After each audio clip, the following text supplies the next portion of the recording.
बता दें कि बिहार की राजनीति से जो एक बड़ी खबर है कि दलित वोट बैंक चिराग पासवान का कितना साथ देगा। इसके अलावा जीतन राम मांझी ने चिराग पासवान को दलित वोट के वजह से आखिर परेशानी में कैसे डाल दिया। नमस्कार, आप देख रहे हैं आप तक न्यूज। आइए खबर को विस्तार से जानते हैं। उसके पहले चैनल पर नए हैं तो चैनल को सब्सक्राइब करना बिल्कुल ना भूलें।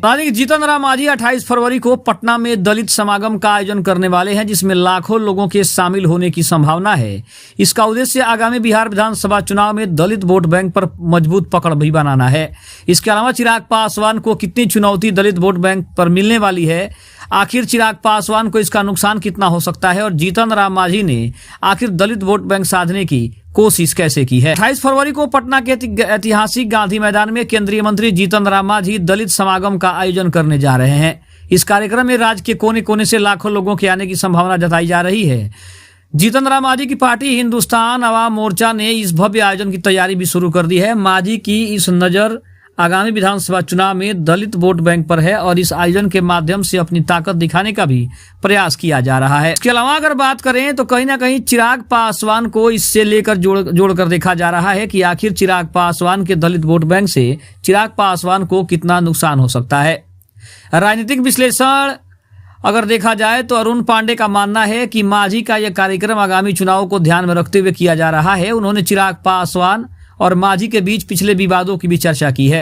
राजनीतिक विश्लेषक अरुण पांडे ने कहा कि वे बिहार के मुख्यमंत्री रह चुके हैं, आज वे एनडीए के नेता और केंद्रीय मंत्री हैं। चुनाव से पहले ऐसा कार्यक्रम होगा, इसलिए वे ऐसा कार्यक्रम कर रहे हैं। हर पार्टी के नेता ऐसा करते हैं। वहीं चिराग पासवान के बारे में उन्होंने कहा कि चिराग पासवान एक युवा नेता हैं। एक मुद्दा है जिस पर दोनों एक दूसरे से भिड़ गए थे जब सुप्रीम कोर्ट ने कोटा को कोर्ट में लाया था। चिराग इसके खिलाफ थे और विपक्ष के भारत बंद के समर्थन में थे।